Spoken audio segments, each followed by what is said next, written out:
नमस्कार दोस्तों, कैसे हो आप सभी लोग। आई होप बहुत ही बढ़िया होंगे और अपनी तैयारी को बहुत अच्छे से कर रहे होंगे। देखिए, बहुत स्वागत है आप सभी का क्रॉनिकल पत्रिका के यूट्यूब चैनल क्रॉनिकल इंडिया पर। मेरा नाम है प्रशांत और करंट अफेयर की वो लेटेस्ट खबरें, इंटरनेशनल रिलेशन की, पॉलिटिक्स की, एनवायरनमेंट एंड इकोलॉजी की और तमाम ऐसे सब्जेक्ट्स की जो आपके सीधे सीधे स्टेट पीसीएस, यूपीएससी या उसके अन्य जितने भी एग्जाम्स है, लोअर पीसीएस वगैरह, वहाँ सीधे सीधे जहाँ से सवाल पूछे जाते हैं, जहाँ से सवाल आने की चांसेस रहते हैं, वो चाहे मेंस हो या प्रीलिम हो, तो उन खबरों को हम देखते हैं। देखिए, एक पहली खबर तो हमारी आईआर की है, इंटरनेशनल रिलेशन की, आईआर की। और आईआर से जैसे यूपीएससी का जो जीएस2 पेपर है, राइट, जीएस2, उसमें भी आईआर का पोर्शन बहुत बड़ा मायने रखता है।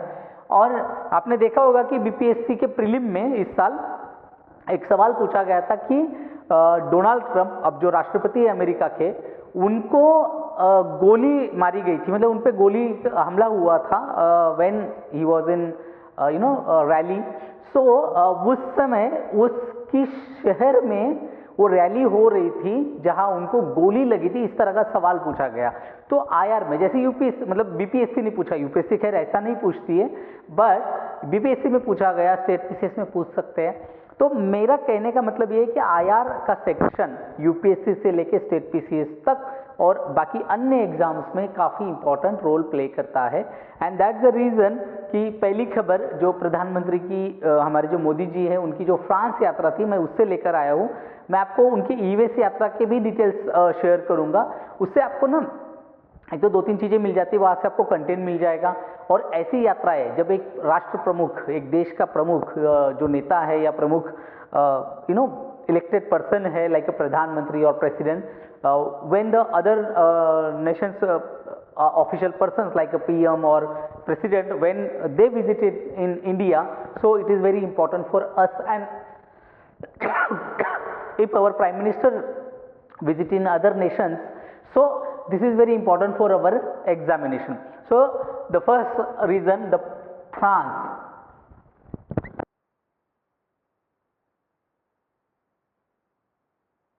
राइट, ये फरवरी 2025 में फ्रांस और यूनाइटेड स्टेट्स ऑफ अमेरिका, ये दो देशों की दो जगह पर जो है मोदी जी गए हुए हैं इस दोनों देशों के दौरे पर। और इन जो पहला चरण था, वो पहला चरण में उन्होंने 10 से 12 फरवरी के दरमियान फ्रांस का दौरा किया था, राइट। 10 से 12 फरवरी के दरमियान 2 दिनों के लिए वो फ्रांस में थे। और इन्होंने जो है इमैनुअल मैक्रोन, जो फ्रांस के राष्ट्रपति हैं, उनके साथ एक artificial intelligence AI action summit, मैं इसके बारे में आपको ऑलरेडी पढ़ा चुका हूँ, राइट।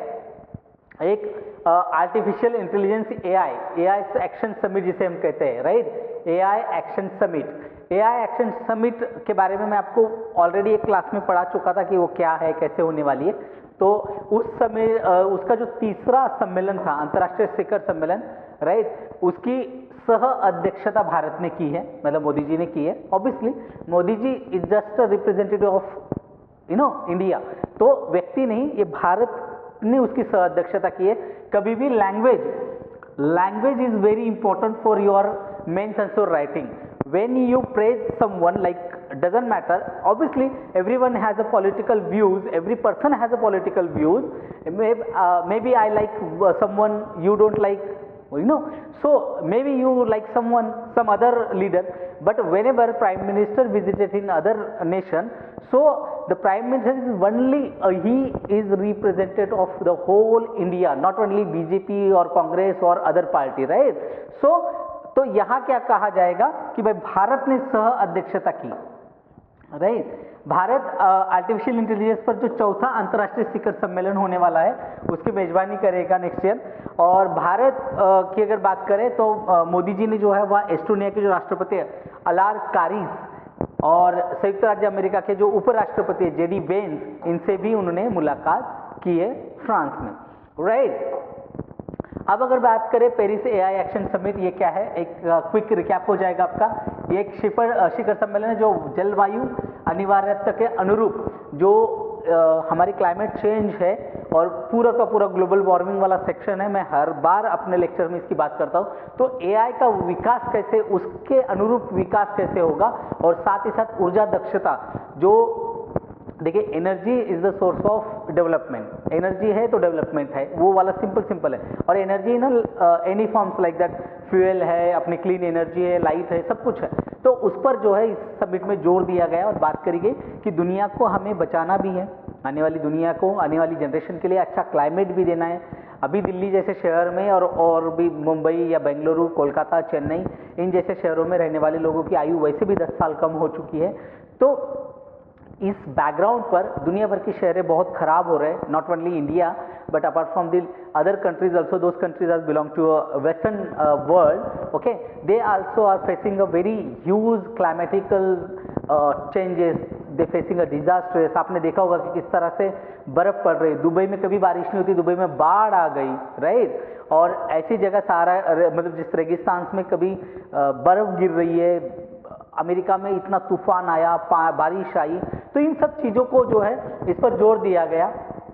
खासकर जो उपयोगकर्ता, जो यूजर्स हैं, उनकी एक विस्तृत श्रृंखला बनाई जाएगी जिसके लिए स्वतंत्र और सुरक्षित एक पूरा का पूरा मैकेनिज्म प्रस्तुत किया जाएगा एआई का, जो भरोसेमंद हो। क्योंकि आपने देखा होगा एआई ने किस तरह से दुनिया भर में जो है उथल पुथल मचा रखी है, किस तरह से प्रोपेगेंडा के लिए वीडियो बनाए जा रहे हैं, पॉलिटिकल एजेंडा उसके थ्रू अपनाया जा रहा है। आपने देखा होगा कि इंडिया के जो अभी रिसेंट इलेक्शंस हुआ 2024 का, और अपार्ट फ्रॉम दैट जो अभी दिल्ली इलेक्शन हुआ उसमें भी आपने देखा होगा कि किस तरह से वीडियो सामने आ रहा है कि किसी नेता के मुंह से कुछ भी बुलवाया जा रहा है, उसको हीरो की शक्ल दिए जा रहे हैं, गंदे भद्दे से कमेंट किए जा रहे हैं, डायलॉग्स मारे जा रहे हैं, राइट। बहुत ही निम्न स्तर पर जो है प्रचार, भारत में भी, मैं स्पेशली इंडिया की बात कर रहा हूँ, तो भारत में मैंने दिल्ली इलेक्शन में भी देखा और जनरल इलेक्शंस में भी हमने देखा 2024 के, कि कितने निम्न स्तर पर जाकर जो है पॉलिटिकल पार्टी या एक दूसरे के नेताओं पर कीचड़ उछाल रही है, द हेल्प ऑफ दी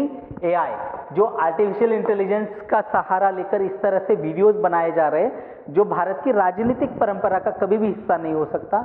इस तरह की बातें जो है इलेक्शंस में हो रही है, तो हमें एआई का जो एक ट्रस्टेबल एआई को पहुंच सुरक्षित करनी है, वो स्वतंत्र होना चाहिए। कम ऊर्जा मांग के साथ पर्यावरण के अनुकूल एआई का विकास करना है जिसकी एनर्जी कम लगे और उस पर जो है बहुत ज़्यादा इन्वायरमेंट पे इसका फर्क ना पड़े, राइट। इन्वायरमेंट फ्रेंडली जिसे हम कहते हैं eco friendly, right, eco friendly जिसको हम बोलते हैं। प्रभावी और समावेशी वैश्विक एआई प्रशासन को सुनिश्चित करना पड़ेगा। और ईयू ने जो अभी कानून बनाया था, मैंने पढ़ाया भी था आपको, ये दुनिया का पहला कानून है, तो उसको भी देखा जाएगा और एक पूरा का पूरा एडमिनिस्ट्रेशन को जो है सुनिश्चित किया जाएगा कि एआई, ईयू ने जो कानून भी बनाया है उसको भी एक मानक की तरह लिया जाएगा। इस समिट में भी उसकी बात हुई है कि किस तरह से दुनिया भर जो है एआई को एक इथिकल एआई बना सकते हैं। यह आयोजन 5 प्रमुख विषयों पर केंद्रित था। एक है सार्वजनिक सेवा VI, public service, right, public service AI. अगर बात करें public service AI, right, public service था कार्य का भविष्य, मतलब फ्यूचर वर्क जिसे हम कहते हैं, future work, work of future, future of work, right, future of work, क्योंकि वर्क बदलने वाला है। एआई ने बहुत लोगों को बेरोजगार करना शुरू कर दिया है। नवाचार, इनोवेशन और कल्चर, भाई इनोवेशन तो है बट कल्चर को भी तो देखना पड़ेगा ना, कल्चर, हमारा कल्चर क्या कहता है, राइट, वो कल्चर को भी देखना पड़ेगा। एआई में trust in AI, trust in AI और वैश्विक एआई शासन, वर्ल्ड एआई गवर्नेंस, ये 5 विषयों पर ये पूरी की पूरी एआई समिट, एक्शन समिट केंद्रित थी, राइट। अगर बात करें भारत की, तो उसने संयुक्त राष्ट्र के जो सतत विकास लक्ष्य है, SDG, सस्टेनेबल डेवलपमेंट गोल, उसको प्राप्त करने पर एआई की भूमिका पर प्रकाश डाला। स्वास्थ्य सेवा, शिक्षा, कृषि, इन क्षेत्रों में एआई बहुत ही आगे बढ़कर अच्छे रिजल्ट दे सकता है। और हमने देखा प्रधानमंत्री PM फसल बीमा योजना में एआई और ड्रोन्स का कितना बढ़िया इस्तेमाल हो रहा है उस पर भारत ने जोर दिया। मतलब ये जस्ट एग्जाम्पल है, बट भारत ने इन क्षेत्रों में कहा कि भाई हेल्थ के सेक्टर में, शिक्षा के क्षेत्र में या जो अपने कृषि के क्षेत्र है उसमें किस तरह से एआई एक परिवर्तनकारी और बहुत सस्टेनेबल जिसको हम कहते हैं वो काम कर सकता है और वो काफ़ी फास्ट तेज गति से जिसे हम कहते हैं। नैतिक ऑब्वियसली इथिक्स की बात है, जिम्मेदार होना चाहिए, रिस्पॉन्सिबल और पारदर्शी एआई को का विकास करने के लिए एक 5 सूत्री एजेंडा का जो है प्रस्ताव भी रखा गया। एआई उसमें क्या है, 5 क्या है ये, एआई इनोवेशन के लिए वैश्विक संसाधनों के प्रतिभा को एकजुट करना, जो 5 मुख्य मुद्दे थे वो, और ये 5 प्रस्ताव अलग चीज़ है, दोनों अलग चीज़ है, राइट। नवाचार के लिए वैश्विक संसाधनों और प्रतिभा को एकजुट करना पड़ेगा। दुनिया भर से ऐसे आर्टिफिशियल जो क्षेत्र में इंजीनियर्स है जो बहुत अच्छी बुद्धिमत्ता रखते हैं, जो एआई को बनाने की उनकी खासियत है, उनको लाना पड़ेगा और पैसे भी जुटाने पड़ेंगे। ओपन सोर्स एआई सिस्टम को विकसित करना पड़ेगा जो सबके लिए खुला हो। उच्च गुणवत्ता और निष्पक्ष डेटाबेस बनाना पड़ेगा। ऐसा ना हो कि चाइना या अदर कंट्रीज लाइक दैट। देखो चाइना का जो डीपसीक है, डीपसीक 1 जो है, राइट, अगर मैं बात करूं तो चैट जीपीटी भी है, राइट, चैट जीपीटी भी है, या अपार्ट फ्रॉम दैट जेमिनी है, राइट, जेमिनी है, ये तो है ये। बट इन देशों का चैट जीपीटी, जेमिनी और अदर जो है वो एक डेमोक्रेटिक कंट्री में है जो एक रूल्स को मानते हैं। देखिए बेनिफिट तो ये भी लोग ले रहे हैं, हमारा डाटा बेचना करना वो सब ले रहे हैं, but they asking permission. But China का वैसा नहीं है। चाइना अभी भी बहुत शक के घेरे में रहता है हर चीज के लिए, तो इसीलिए हमें एक हाई क्वालिटी निष्पक्ष डेटाबेस बनाना पड़ेगा जो सभी दुनिया भर के देशों पर उसका ध्यान रहना चाहिए, और एक अकाउंटेबिलिटी भी बननी चाहिए कि अगर भारत के यूजर्स का डाटा लिया गया है तो वो कहाँ यूज हो रहा है। कहीं भारत के यूजर्स का डाटा लेके भारत के खिलाफ ही उसका यूज हो रहा है, ऐसा नहीं होना चाहिए। और खास से खास जो एआई है उसका डेमोक्रेटाइजेशन करना पड़ेगा और उसका मुख्य उद्देश्य जन कल्याण और सोशल वेलफेयर के लिए लगाना पड़ेगा, वेलफेयर के लिए लगाना पड़ेगा।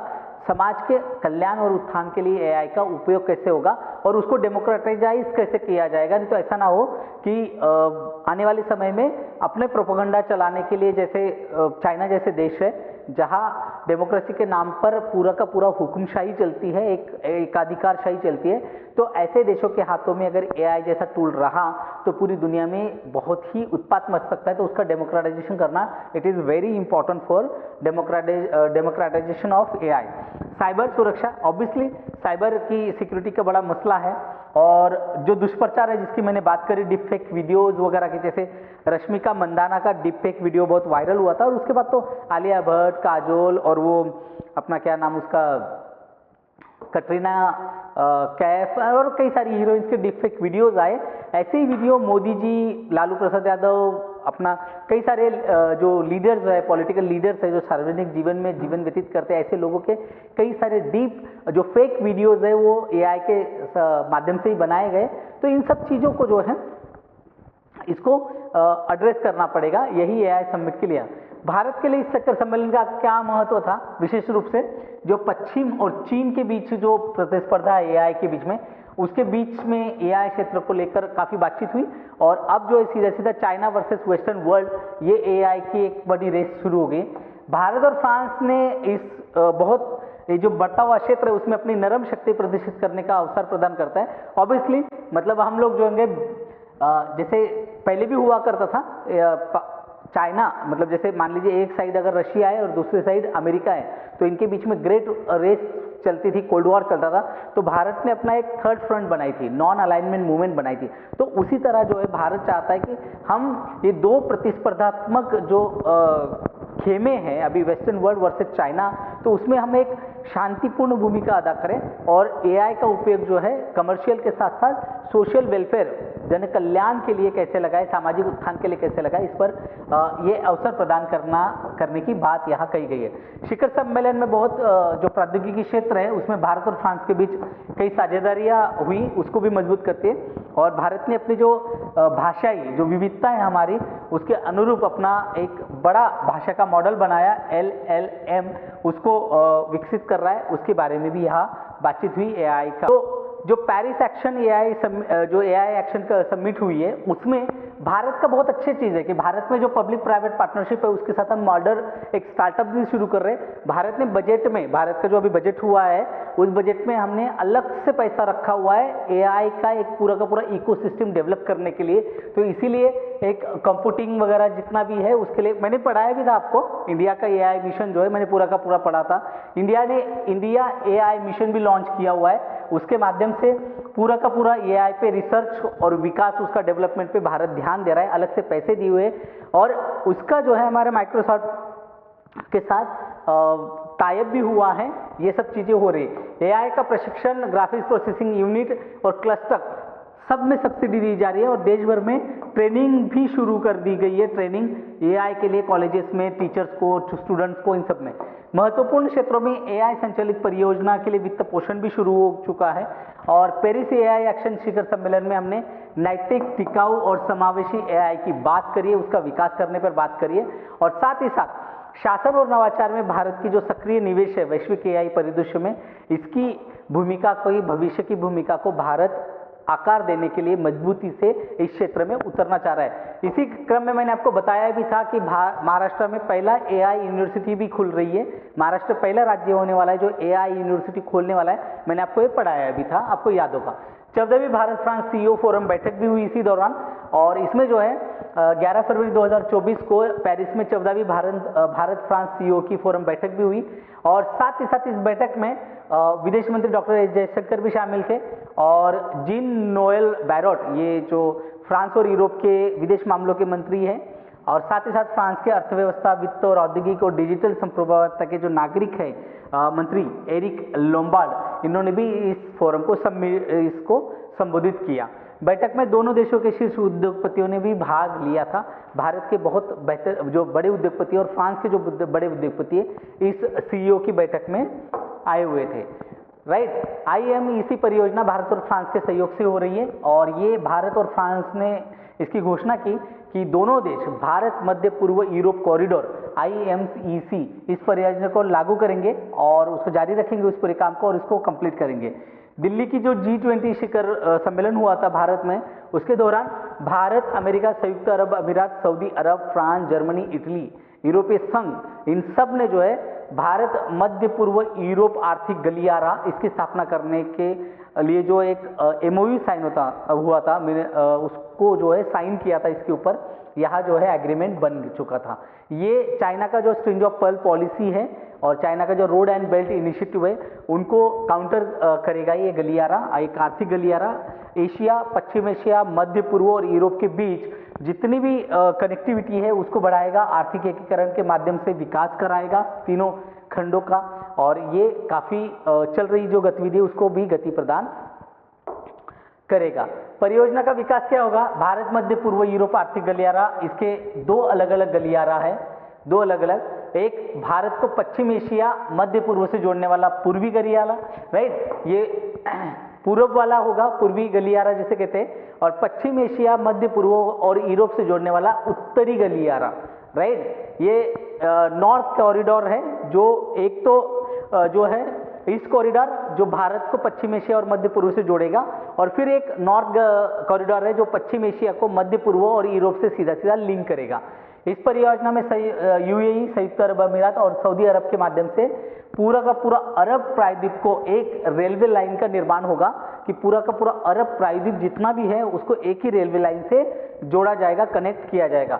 इस गलियारे में भारत और यूरोप के लिए शिपिंग कनेक्टिविटी विकसित की जाएगी। शिपिंग माने पानी, ये पानी और जमीन दोनों चीजें पर, और पाइपलाइन के माध्यम से ऊर्जा, ऑप्टिकल फाइबर लिंक, इनके माध्यम से डेटा परिवहन के लिए एक गलियारा बनाया जाएगा, डेटा परिवहन के लिए।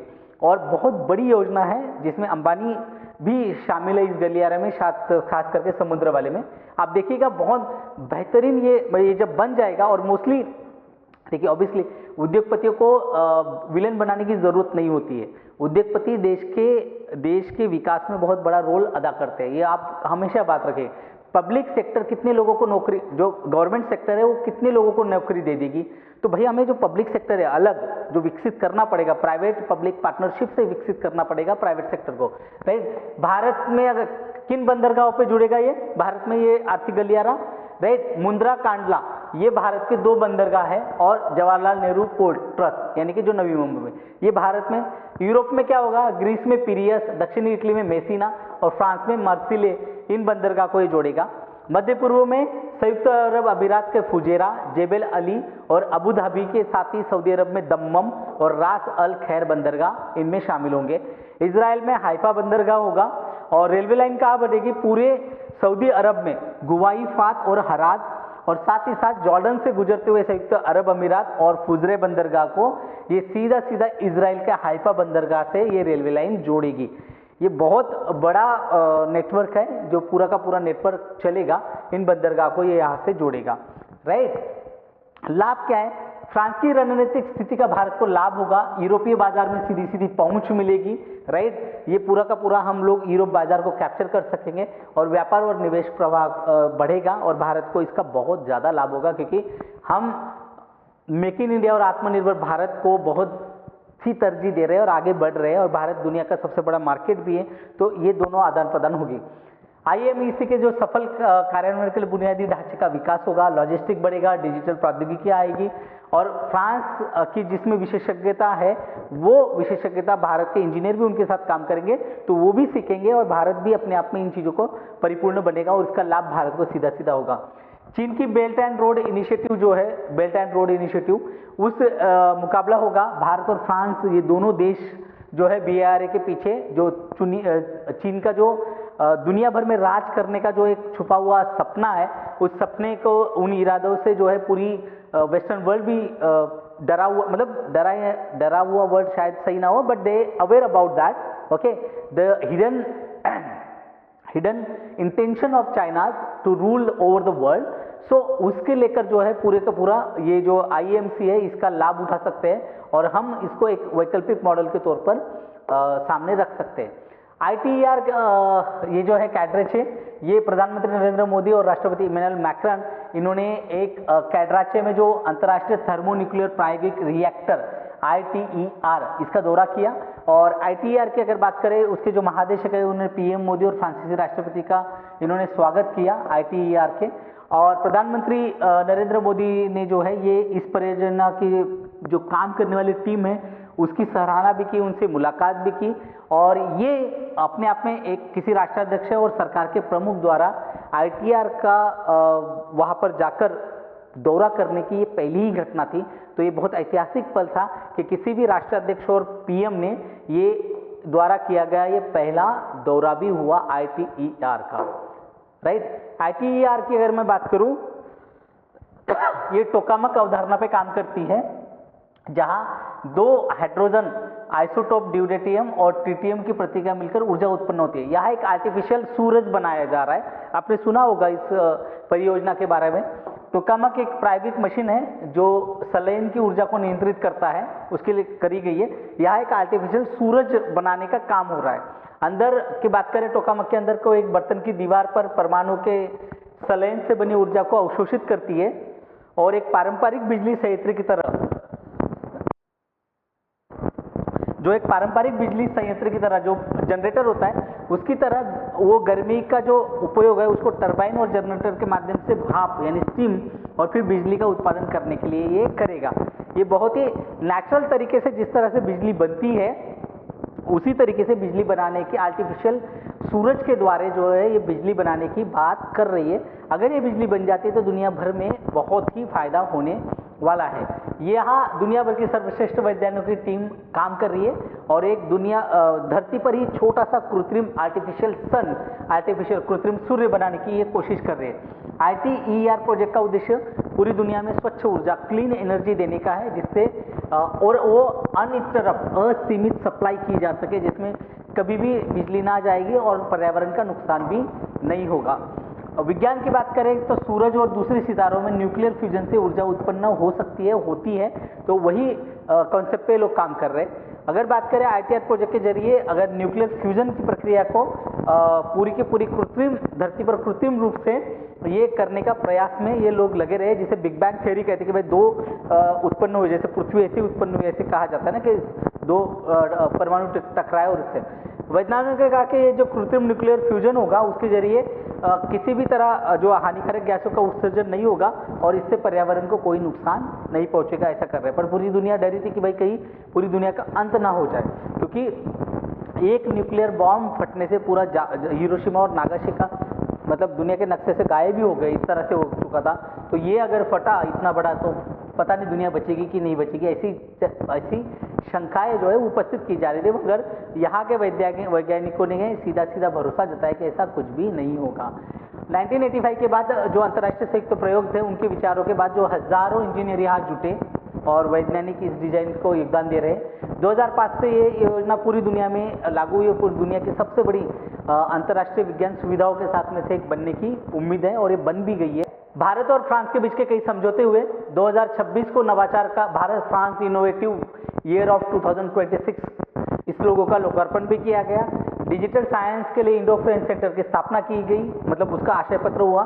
French startup incubator station F में 10 भारतीय स्टार्टअप की मेजबानी के लिए समझौता किया गया। नागरिक परमाणु ऊर्जा क्षेत्र में छोटे मॉड्यूलर रिएक्टरों और उन्नत मॉड्यूलर रिएक्टरों की एक साथ डिजाइनिंग की जाएगी। सह डिजाइनिंग, सह विकास और सह उत्पादन में भारत और फ्रांस मिलकर काम करेंगे। Global centre for nuclear energy partnership GCNAP के साथ एक सहयोग के लिए समझौता ज्ञापन भी किया गया, उसका नवीनीकरण भी किया, रिन्यू किया गया, मतलब उसको ऑलरेडी है ये रिन्यू किया गया। और दोनों देशों के पर्यावरण मंत्रालय के बीच में भी सहयोग स्थापित किया गया। राइट। इंडो पैसिफिक क्षेत्र में जो त्रिकोणीय विकास सहयोग है उसके लिए भी आशय पत्र आया। दोनों देशों ने ये पूरा का पूरा इंडो पैसिफिक का जो क्षेत्र है हिंद महासागर और प्रशांत महासागर के बीच में, इसके बीच में आने वाले कोई भी जो देश है इन क्षेत्रों के बीच में सस्टेनेबल डेवलपमेंट गोल्स और जलवायु केंद्रित यानी क्लाइमेट चेंज सेंट्रिक परियोजना है उसको पहचानना और उसको सक्सेस कराने के लिए भी दोनों देशों ने मिलकर प्रतिबद्धता जताई। डिजिटल नवाचार, डिजिटल सार्वजनिक बुनियादी ढांचे का निर्माण होगा। स्वच्छता, स्वच्छ ऊर्जा, पानी, इनको इन इंडो पैसिफिक देशों में जिसे हम हिंद प्रशांत महासागर जिसे कहते हैं, हिंद प्रशांत क्षेत्र जिसे हम कहते हैं, राइट। हिंद प्रशांत क्षेत्र में पोषण, हरित प्रौद्योगिकियां, जैव विविधता, महिला सशक्तिकरण, शिक्षा, स्वास्थ्य, इन सेक्टर्स पर काम किया जाएगा। तो टोटल भारत और फ्रांस के रिश्ते फिर से एक बार जो है स्ट्रांग हुए हैं। इस विजिट के कारण हमें बहुत कुछ लाभ मिला है। ये सारी की सारी चीज़ें जो आपके एग्जाम के दृष्टिकोण से बहुत इंपॉर्टेंट थी, अगर यूपीएससी में भी सवाल आ जाते हैं भारत और फ्रांस के लिए, तो यहाँ दिया गया मटेरियल आप एज इट इज़ अपनी भाषा में मॉड्यूल करके उसको लिख सकते हो, कोई परेशानी नहीं। ये बहुत ही अच्छे से कई रिसोर्सेज से गुजरते हुए अच्छे ऑथेंटिक रिसोर्सेज से, गवर्नमेंट वेबसाइट से ये सारा डेटा उठाया गया है। तो आप इसको एज इट इज़ भी अगर आपके मेंस के आंसर में कोट करते हो तो कोई दिक्कत नहीं है। तो चलिए आज के लिए यही रुकेंगे। आप सभी लोग क्रॉनिकल इंडिया यूट्यूब चैनल को सब्सक्राइब करें, क्लासेस को लाइक करके अपने दोस्तों के साथ शेयर करें। धन्यवाद।